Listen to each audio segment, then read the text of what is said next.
help me welcome on stage my panelists Jutta Berns, Gys Joubert, Kaddu, Sebunya, and I've also got Lopang Rapodile. A round of applause, please, for my panelists as they make their way to stage. Welcome.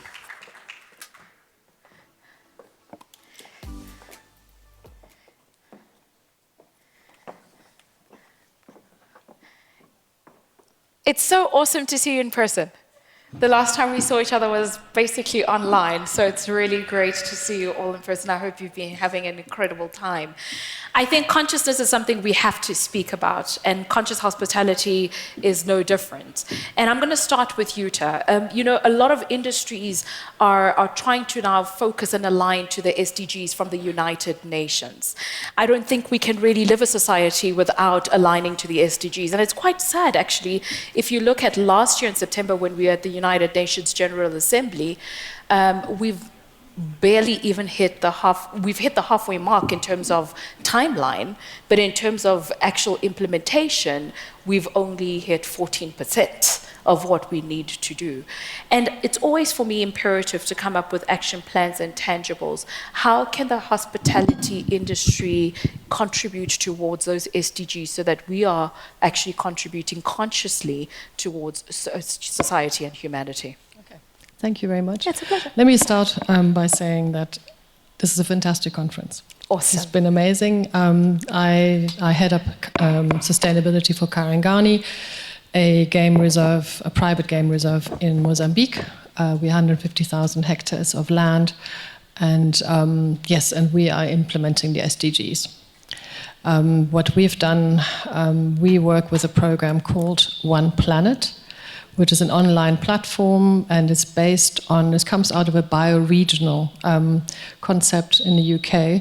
And it takes, we have 9 principles, but they are the precursors to the SDGs. And so all our work that we do in the reserve itself and the hospitality projects that we're planning are aligned to our One Planet principles. They talk where we focus on health and happiness. We focus on economic empowerment, on land and nature.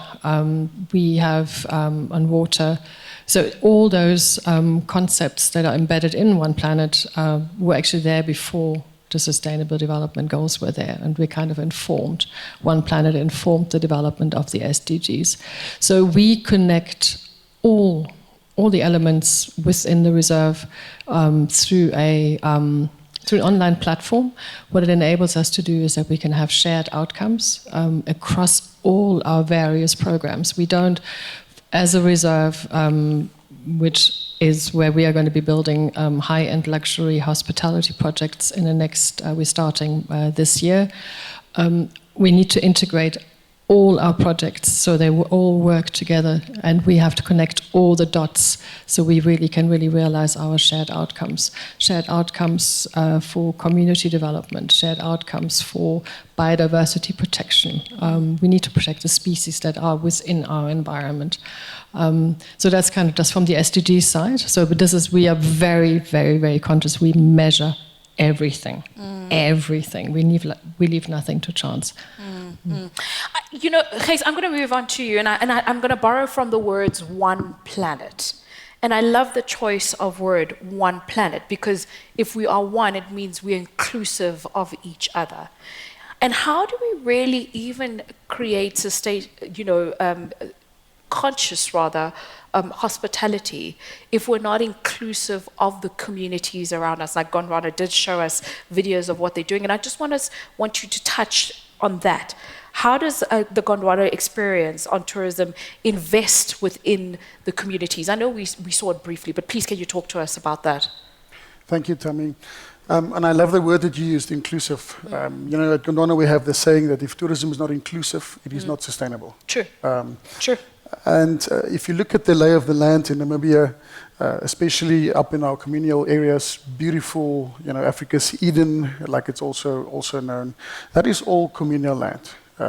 That is where we all have to live together, benefit together, all have to compromise together in terms of sustainability. So maybe we are depends on how you see it, lucky or unlucky, because sustainability for us is it's not a nice to have. It's not something that we can do after the fact. It is fundamental to our investment decisions. It is fundamental to the customer experience. If the local community cannot live together with the wildlife because they don't benefit from it, there will be no customer experience in terms of a safari experience. So, and like I also in my presentation earlier, I love how real that makes it. That we don't have the luxury of choice. Sustainability, inclusivity is a way of life for us. And it's not about today and tomorrow. It's not even about the next 10 years. It's about the next 1,000 years. And how do we make sure that we all can evolve, we all can bring sustainable development, but in an inclusive and in a sustainable manner. And that really brings to the key word of conservation. Because I love what you said, live together, benefit together. That's absolutely beautiful. That's conservation at its best. And Lopang, I'm going to come to you, and I'm going to come to you because a lot of times when we hear sustainability or conscious hospitality, or the word conscious and conservation, people think planet first before they actually think human. But the two need to coincide. Yes, we do need to look after Mother Nature, but at the end of the day, we also need to survive as human beings on the planet. Do you want to just touch a little bit on your experience on conservation and how we can bring that into conscious hospitality? Sure. I think, rightfully so, wildlife landscapes have been sort of the pillar of tourism and hotel demand historically. But from a Kasada perspective, we are invested in major cities, primarily urban nodes. And I think there's another pillar which is sort of emerging, which is cultural tourism and what is material to us, more urban culture. And I think it's worthy to be conserved, it's worthy to be packaged in a way that it can participate as an export and part of our sort of tourism assets. I saw a tweet the other day from the CEO of Spotify who mentioned that I think 1.5 billion, or rather African subcultures or African subgenres of music generated 1.5 billion in streams last year. Right? How does that relate to hospitality? I think it tells us that there is a genuine interest in our urban culture, right? And that maybe there's a cultural renaissance that's happening across the globe, and Africa can participate in that sort of development. So I think the hospitality sector really can be a little bit more proactive. When international guests arrive in our hotels, it's often their first experience of culture, right? And I think sometimes there's a lag in terms of the hospitality sector versus other sectors in terms of highlighting what we have to offer in terms of urban culture and just global expression of culture as well. And I love what you've just said, and I think it's going to segue me into asking Kaddu this question, and I've been burning to ask you this question since we met each other online. When we talk conscious hospitality and guest experiences, a lot of times that's exactly what people think the communities need to contribute, is the element of culture and entertainment and heritage. But the truth is, can we really speak sustainability if the ownership of that hospitality isn't somewhat given to the community as well? Because if we don't give ownership and they're just a source of sharing entertainment through heritage and culture, then where's equality and equity and justice? Mind you. No, thank you very much, and good afternoon. Yeah, and let me start by unpacking the word community, because very often I've been in conferences and people refer to communities as if we are still referring to a man with three women living subsistently near forest, grass-thatched hut. Really, the community now is people who are 30 years and below. That is 70% of the population of Africa. So we're meaning young Africans. How can they get involved? Yep. And what does this mean to them? I'll borrow from what you just said, that, hospitality industry, we see lack of that response in that aspect, at least from my experience. And I've always mentioned that you close your eyes if you're an investor in Africa, and what do you see as Africa?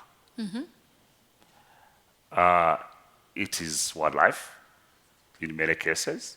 It's our rivers, it's our forests, it's our oceans, ocean bar, it's our water, it's our people. Right. So it's the brand, Africa, that brings you and your customers to this continent. Right. The risk is that if Africans are not involved, are not aware, are not supportive, I can't see any way you would be able to scale up that industry. So I think that our connection from the hospitality industry to the Africans, we heard that Africa is not ready. Your customers, if there's a percentage that is not Africans, and that Africans don't care about what you are trying to do on the continent, they are not benefiting in what you are trying to do. You are focusing on international rivals and marketing internationally. We've seen what COVID did when we shut down. It's going to be very, very critical for the hospitality industry to really find a way of bringing in Africans into the fold, to benefit, to enjoy, to participate in the hospitality industry. But also that translates into the support we would like to see towards the Africa you see when you close your eyes, because that is the Africa brand, and that's the attraction of your customers to this continent. So our work, we are involved in a lot of the conservation work in the field, but I think here at this meeting, it's more the work we do on policy and government engagements in the countries where we work, but also with African institutions like the African Union, COMESA, ECOWAS, IGAD. They are critical for your work because your attractions are transboundary. I hear your investments, and you are mentioning countries. Oh, we are in Namibia. Oh, we are in Botswana. We are in Uganda. But what attracts your customers to these countries is determined by what goes on in the neighboring country. And the policies, Pan-African policies, visas, open space, travel, employment, you talked about skills, movement of labor. Those are to be dealt by African institutions. I don't see a lot of hospitality industry engaged in that space. It seems you've outsourced it to NGOs like mine. I don't see how you can invest in the continent and think that people who are not making a profit, like me, civil society, are the ones who are going to deal with the policy. When you are employing 30 million Africans, you are managing $1 billion+ industry. I don't see you present in this sector. I see mining companies, I see energy companies, I see agriculture companies. Hospitality, I don't see you in this space. Okay. I love that the crowd is engaged. I'm actually going to give an opportunity to the crowd. You're naming challenge gaps. But what you're not giving now is solutions to those challenges. Yes. So it's always great to hear the challenges, and maybe a lot of people know the challenges, but I think the benefit of these panel discussions is not to rename the challenges. It's for us to say, I've seen this is the solution, I'm bringing this in order to shut the challenge gaps. So how do you think hospitality I thought I did actually. Show up. Sure. Show up. What does that mean? Show up at a conference? Show up at the African Union. I've even talked to a few individuals in the house, and they say, "Oh, so it's too hard, it's too political." But no, let's get involved. Let's get involved. We work there. We are leading the charge. Come and join us. We need to talk to take our challenges to African Union and say we need to work on these visas. Mining companies do. Show up. Let's create a working group here, and how we can deal with these issues. Open airspace, We can't be discussing these challenges, I agree with you. And they have been discussed in every workshop, every workshop. Let's challenge ourselves that at this workshop, we form actions around these things. I will volunteer. Next meeting, let's talk about where we are. Okay. He's putting out a challenge to everybody. Lopang, I'm going to come to you, and I like what Kaddu said to a degree, because perhaps the roles of responsibility are also a little bit blurred when it comes to conscious hospitality. As an investor, you're bringing in money and you want to get a return of investment. As a person of that land, you're waiting for the investor, but maybe there's a blurred line. What is the role of investors in conscious hospitality, according to your understanding or your knowledge? So, I mean, I think, to be fair, there's a role for everybody to play some smaller or larger role. And I think from a regulatory perspective, I think we could be a little bit more creative in terms of taking inspiration from what we've seen in other markets.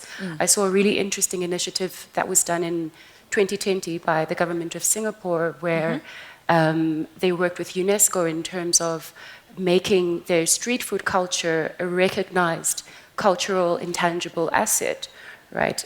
From an investor perspective, we don't create the culture, but we can create the space for that culture to exist, for it to be accommodated in a safe sort of a space, right? So I think it goes both ways. Hotels are ultimately a microcosm of the society around it, and maybe there's a role for the regulators to make culture to grow and to nurture it and to stimulate that pride in our cultural assets.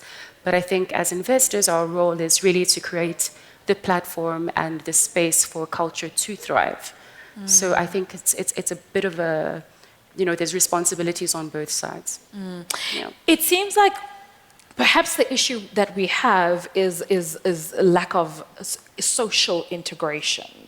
And I don't know whether the fall apart is that you're the experts at where the fall apart is. And Gys, it seems like at Gondwana you guys are starting to really get a leap ahead in terms of that. How do we start to get that integration, that collectiveness, that community feel? And when I'm saying community, you're right, I'm not talking a hut in a community in its collective. How do we start to work together so that everybody can actually benefit? Because you can't have consciousness if you don't have that. 100%. Thami, post-COVID, we have this saying at Gondwana where we believe that your tourist has become more of a traveler. Yep. And that word connection has become very important. Like maybe pre-COVID, we were guilty in terms of, ticking the boxes. Yep, I've seen the dunes. Yep, I've seen the elephant. I've seen the rhino. Where post-COVID, the connection, the soulful experience has become more and more important. And, in an African context, I believe we have an absolute unique opportunity in that sense to provide that true, authentic connection in terms of the whole social experience. And I won't name names, but from a personal experience, I was in a country last year where you would find one waitress serving like 18 tables. And the productivity was off the charts. It was unbelievable. But there was zero connection. And then, you come to Namibia, and I've experienced it at our lodges, where the productivity, that measure might be lower, but the waitress will stand at a table and engage and, experience and explain some of her life and gather from your life. And I think that connection has become so important in terms of tourism. And we have a beautiful, friendly, warm, engaging culture that we can utilize better in terms of hospitality and tourism in Africa. And it's not only the in-property experience. It is for us and for our people to better understand tourism, the benefits of tourism. And generally, I'd like to believe that we are warm and friendly people. We are helpful people. And that connection makes a longer lasting experience, impact in terms of the experience of the guest than just ticking the box in terms of, yes, I've seen the wildlife. So when we talk about, let's shift gear a little bit to sustainable guest experiences. Because when we talk, conscious hospitality, we need to think of the experiences of the guests that are coming through to Africa. Now, when I look at the words, just sustainable guest experience, it could either mean sustainable experience as in the actual memories of what happened there last for a long time, or sustainable guest experience could mean the methods in which we offer the experience are sustainable and help the planet and the people and planet.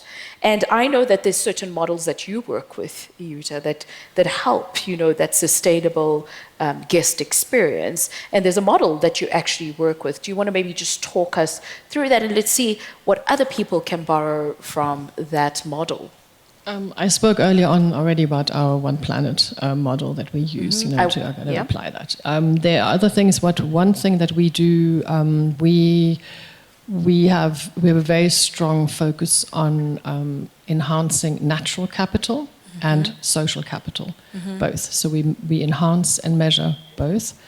And we do this through, and we enhance them really. What we're doing, we enhance them through hospitality, where we really see the built environment. And I'm really not just talking about hospitality as an experience, but actually we're not even there yet, where we have a hotel or a lodge. We're building still, but getting to that point where we're building and where we in that process of the design and construction process, where we actually then looking to bridge that gap or bridge this divide between enhancing natural capital, which is our biodiversity, our species, our fauna and flora within the land that we manage, and on the other side also social capital, to make sure everything that we do has a measurable impact. So I said at the top of this conversation, we leave nothing to chance. We turn everything over 3 or 4 times before we actually take a decision on even choosing a material. And we put what I've done in through my role, I'm basically putting carbon on the balance sheet. We add carbon or embodied carbon in our materials is a criterion how we select. Local content, local labor, these are criteria for us. We will not move, we will not do anything without understanding that we have what the impact will be. What we don't believe in is I'm an environmental economist, an economist by training. We don't believe into this, the old concept of a trickle down, that, it will just happen by itself. If someone comes to me, you have a beekeeping opportunity, I love bees, but I just run. This is not what we're looking for. We are, I keep repeating myself, but we are really looking at everything that we do has to have an impact, everything. And I think that's kind of the model. What we're trying to do is develop a I don't call it a blueprint, I call it our green print, to make sure that we can make this rapidly replicable across the various reserves that we currently manage and also want to manage in the future. And of course, bring in the high-end luxury hospitality into this program. Part of that, of course, is training. We have one thing that we're doing at the moment is we have an agreement with the South African College of Tourism. So we've been training young. They're actually girls. They're kind of just out of school. We've selected quite a few girls from the surrounding communities in our buffer zone, and also quite a few young, also boys just out of school, training in tracking and in hospitality. So every year we have funding for about 40 young people, and we want to expand this further and further. So obviously, what we are doing, we're kind of setting up our pool, for. So we're planning right now, for sustainable hospitality operations once we're ready to open in about 2 years' time. Perfect. Yeah. And I think the beauty, I love that initiative, by the way. I think it deserves a round of applause because it is sustainability onto the younger generation. And the beauty of being on stage with everybody listening to you is the fact that you know the initiatives that you have and you know the tangible projects that you're working with. If there's one collaboration that you could ask for, we don't know who's in the room or who knows who, what would that collaboration be that you require right now?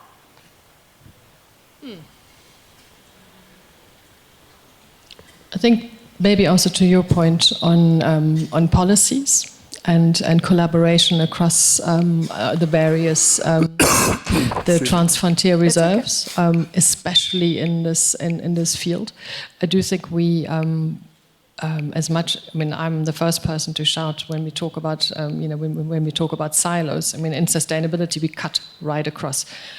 We touch on every single aspect, but as a reserve, I sometimes think we actually operate too much in isolation.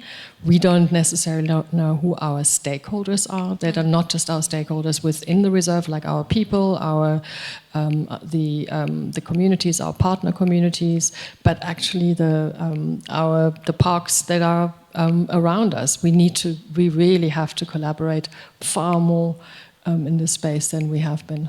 So I think this is really what I would really ask for. I'm actively looking at that at the moment. So that's really important. So, Gys, I'm going to ask you the same question. What if there was one thing you could request from those that are attending and from their networks, because they'll go out to their networks as well, with the initiatives and the tangible projects that you have at the moment for conscious hospitality? What's the one collaboration part and aspect that you need at the moment? Well, I completely agree that it is in terms of policy. If you look at tourism in our region in Southern Africa, tourism is already to some extent regional. So the product speaks for itself. Whether people come in from Cape Town, go to the Delta, enjoy the Namibian desert, go up to Vic Falls. So it is already to some extent, regional, and we need to collaborate more in terms of stakeholders, and especially in terms of policy. It is really frustrating, that I believe that our policymakers, they've never stood in a line for 2 hours at a border post, and they've had that experience. So how could they understand that? And we have to have got Kaddu smiling there, because it's like, that's the point. And we have to have those conversations. We have to lobby and collaborate better, 100%, because ultimately it's about international competition. Our guests can go wherever they want to. We shouldn't be arrogant in terms of think that everyone just wants to come to us. And friction is bad for business, whether that be at international aviation, whether that be at border posts. We must understand, and often it feels that some decisions are being made in isolation, and in isolation something might make sense. But the moment you look at the wider horizon, you engage stakeholders, then you realize it's a terrible decision. So it is about better lobbying. It's about tourism having a better voice.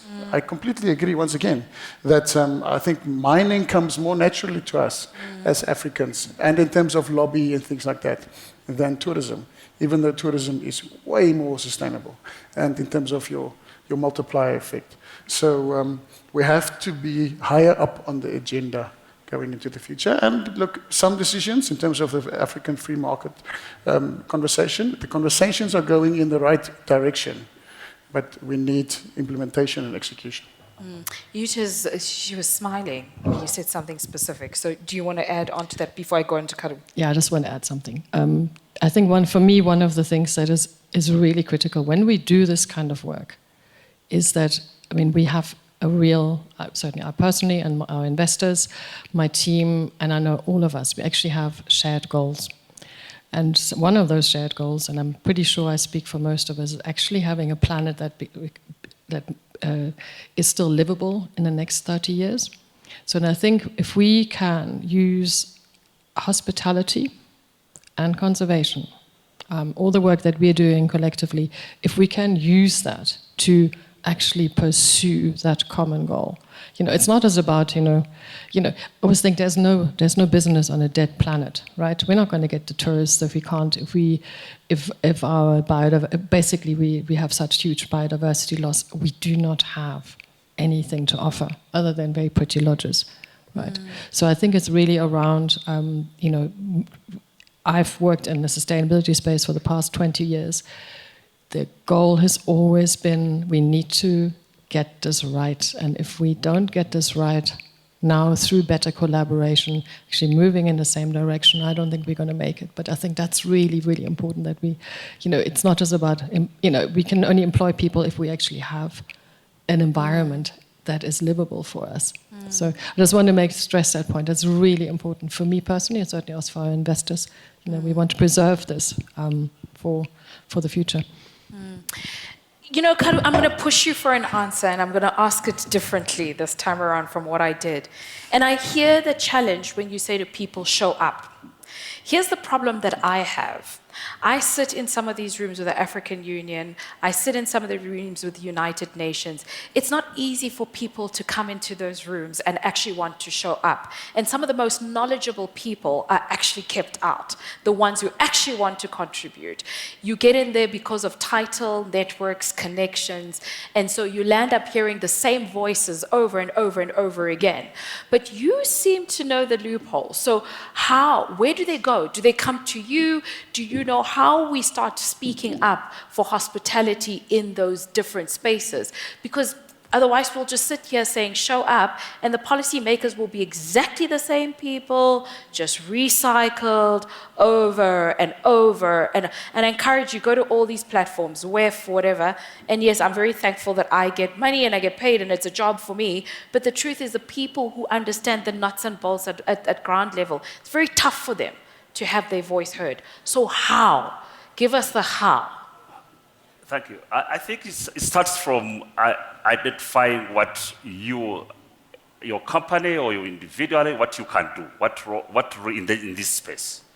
And there will always be champions. Yep.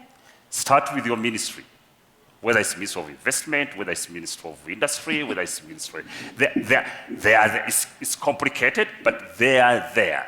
They are civil servants who champion what we are trying to do and who are willing to help. Normally, the conversation with our political leaders, that I wouldn't advise to do that. But there will be civil servants, desk officers, it's their job to do this. And if you really met them, actually, they will feel very positive because you'll be facilitating them to do their job. That could be a very, very good entry.